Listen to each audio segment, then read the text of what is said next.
Good day, sir. My name is John Fryer Rodriguez from S1H, and I'm going to read protective measures required by the annexes. Number 1. Assessment of residue quantities in cargo tanks, pumps, and associated piping. By MARPOL Annexes 1. Oil pollution.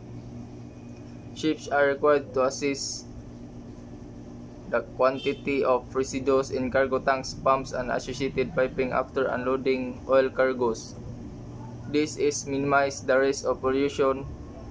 The assessment ensures that the tanks are as clean as possible before any ballasting or loading operation. Number 2. Stripping MARPOL Annex 1 Oil pollution. Stripping refers to the removal of remaining oil residues from cargo tanks. Proper stripping procedures are crucial to reduce the amount of oil water that might be discharged. Ships are required to use effective stripping methods and equipment to minimize the discharge of oil mixtures. Number 3. Water test. MARPOL Annex 1 Oil pollution. Before any discharge into the sea, ships must conduct a water test and ensure that the oil content in the discharged water is within permissible limits. This test helps in verifying the effectiveness of oil-water separation equipment. Number 4. Pre-wash. MARPOL Annex 2 Noxious liquid substances. Pre-washing of cargo tanks is required for certain categories of noxious liquid substances. This procedure helps to reduce the quantity of residues that may be harmful to the marine environment.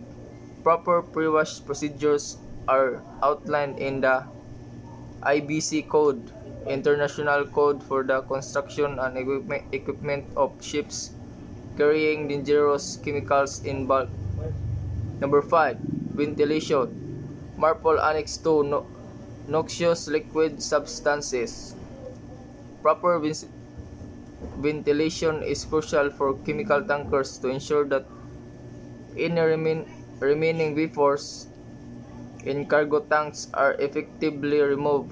Ventilation systems help prevent the release of harmful substances to the atmosphere during loading and unloading operations.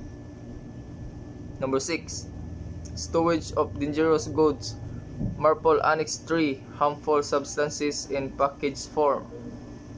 Ships carrying packaged dangerous goods must ensure proper stowage and segregation to prevent potential reaction between incompatible substances.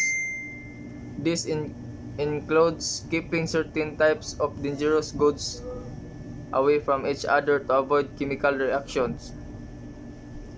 Number 7. Sewage treatment system. MARPOL Annex 4 Sewage. Ships are required to have a approved sewage treatment system to treat sewage before discharge.